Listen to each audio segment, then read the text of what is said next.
Recently, in the dusty city of Ouagadougou, something dangerous was secretly happening. A group of people was planning to kill the man who had promised to free Burkina Faso from foreign powers and corruption, Captain Ibrahim Traoré. Not long after taking charge, Traoré became a symbol of hope, especially for young people. He stood strong against the control of countries like France and the United States, and he refused to let them rule from behind the scenes. But some people didn't want him in power. Quietly, a group of soldiers started holding secret meetings late at night. They were angry and said Traoré was acting too boldly. But the truth was, they were worried he would stop the foreign money and deals that made them rich. Some say these soldiers were in contact with outsiders, likely people working for Western interests. The offer? Money, power, and a quick rise to the top, if they could get rid of him. The plan was scary and simple. During one of Traoré's trips to the north to meet his officers, they would attack him, make it look like terrorists did it, and then take over the government. But what they didn't know was that Traoré already knew. He had created a new group of spies, loyal not to cash, but to the land of Burkina Faso. These agents had been listening in on their talks, following the money, and learning where and when the meetings happened. Slowly, they set a trap. While the plotters got ready to strike, Traoré stayed quiet, waiting for the perfect moment. One night, all was calm in Ouagadougou. Too calm. Deep inside a military base, a small group of soldiers met again. Their faces were full of worry, and they whispered the plan one last time. This was the night they would turn against their leader. They had guns, they had army clothes, and they thought everything was ready. Most importantly, they believed no one knew what they were planning. But they were wrong. Traoré's loyal agents had been watching them the whole time. One of his loyal soldiers had even joined the traitors and shared all their secrets, the codes, the meeting spots, even the time of the attack. Before they could make their move, Traoré gave the signal. In one swift action, loyal forces across the country took control. Roads were blocked, bases were locked down, hidden weapons were found. One by one, the traitors were caught. Some had large amounts of foreign money hidden in their bags. Others had secret messages from foreign contacts. One was even using a French radio device set to a hidden channel. When they were asked who gave them the orders, most said nothing. But one soldier finally spoke. He whispered, "They said they would protect us if we failed." But the plan didn't just fail. It completely fell apart. Traoré didn't speak right away. The people didn't even know anything had happened that night. But the truth was going to come out. And Traoré had something to say, not just to his people, but to the world. As the sun rose over Ouagadougou, the streets filled with people. Rumors spread quickly. Soldiers had been taken in. Something big had happened. Then came the sound of military trucks. People watched in shock as captured soldiers were brought out in chains. They weren't covered.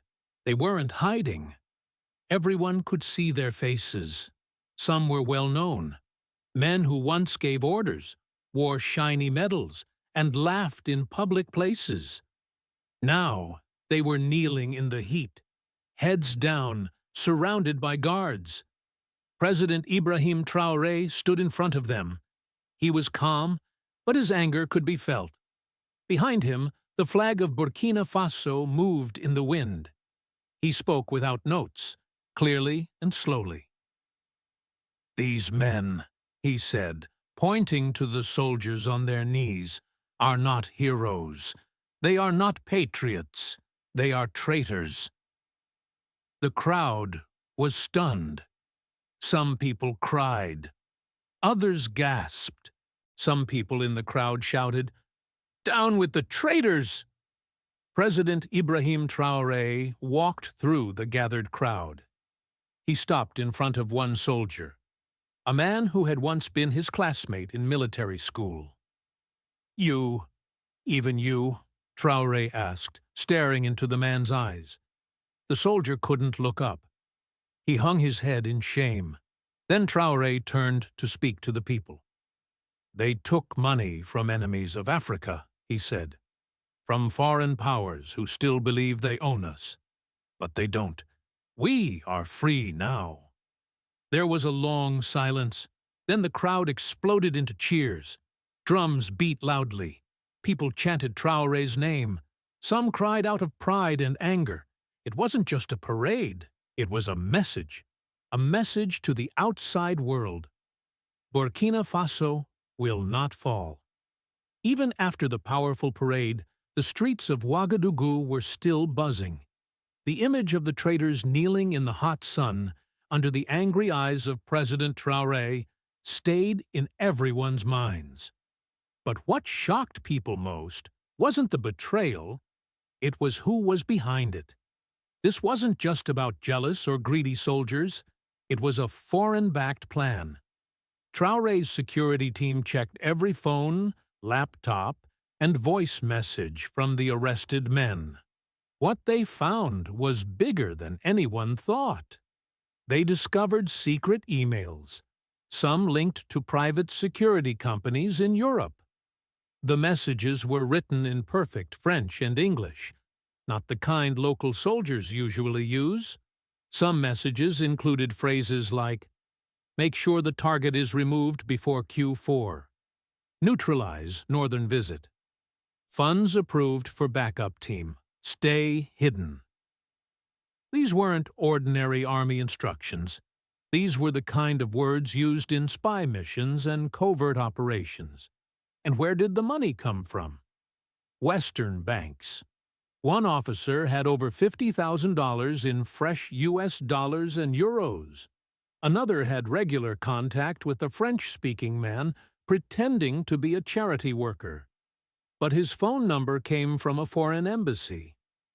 So why were France and the US trying to remove Traoré? Because he did something bold. He broke free.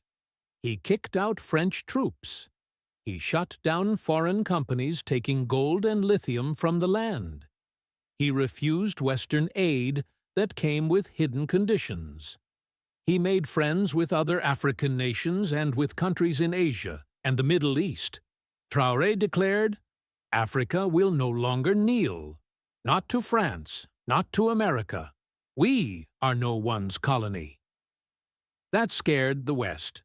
Burkina Faso might be small, but it was becoming an example. Other countries, Mali, Niger, Guinea, even parts of East Africa, were watching. A new movement was starting, not with violence, but with vision, real independence. Then, strange things started happening. Reporters got mysterious phone calls. Western news outlets began calling Traoré a young dictator. Foreign aid groups warned that democracy was in danger. And behind the scenes, a plan was born. It didn't happen overnight. It took months. First came quiet visits from foreign consultants. Then came training programs, not to fight terrorists, but to take over buildings, radio towers, and important leaders. Some of the arrested traitors had been sent to Europe and the US just months before. Others went to conferences in African cities, where foreign diplomats met them in private. Then came the weapons, not flown in, but smuggled through land routes, hidden in aid convoys.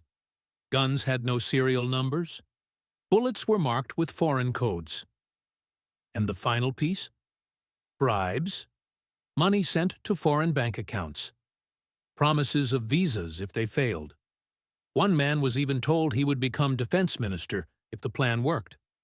All this time, Traoré stayed silent. He let them think he wasn't watching. But he was. His loyal team gathered proof, tracked every move, and waited. When they finally acted, it wasn't just to stop the coup, it was to reveal the truth. The enemy wasn't just hiding in Burkina Faso. The real puppet masters were in Paris, Washington, and Brussels. The plot had failed. The traitors were caught and shown to the world. The foreign powers behind it were exposed. But Traoré didn't celebrate. For him, this wasn't just a victory. It was a wake-up call, not only for his country, but for all of Africa.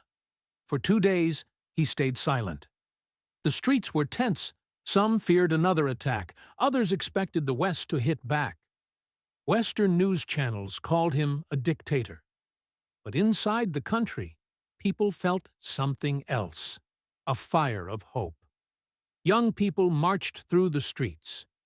They painted Traoré's face beside Thomas Sankarà's. Women sang.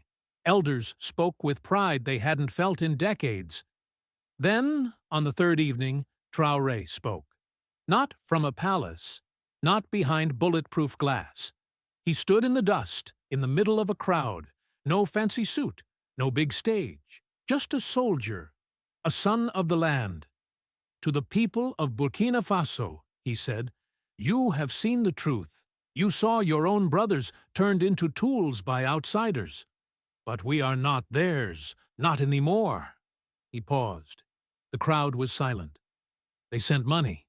They sent guns. They made promises. But here is what they don't understand. Burkina Faso is not for sale. Our land is not for sale. Our people are not for sale. Our future will never belong to outsiders again. The crowd roared. Then he spoke to all of Africa. His voice grew stronger. To my brothers and sisters in Mali, Niger, Congo, Sudan, Senegal, they will come for you too. If you rise, they will try to crush you. They will send spies, preachers, aid workers, and peacekeepers. But their true goal is control. He raised his hand. But now we see the truth. The time of fear is over. The time of bowing is over. This is the generation of freedom. Young Africans, don't be afraid. Build your nations. Protect your people. When they offer lies, money, and bombs, stand tall like the baobab tree. After that day, Traoré's government made big changes. No more foreign troops. Any foreign group caught causing chaos would be kicked out.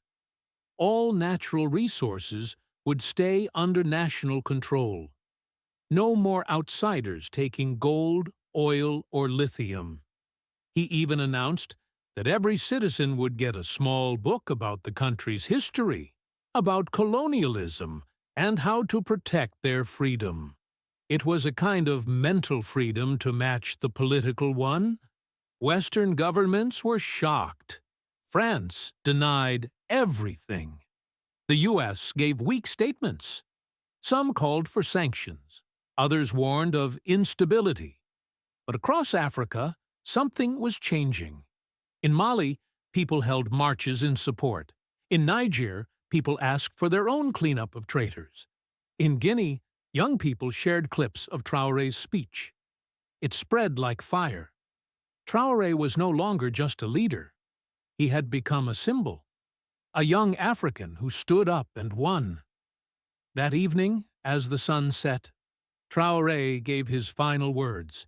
They tried to kill me, but I survived. Not because I'm special, but because I walk with the people.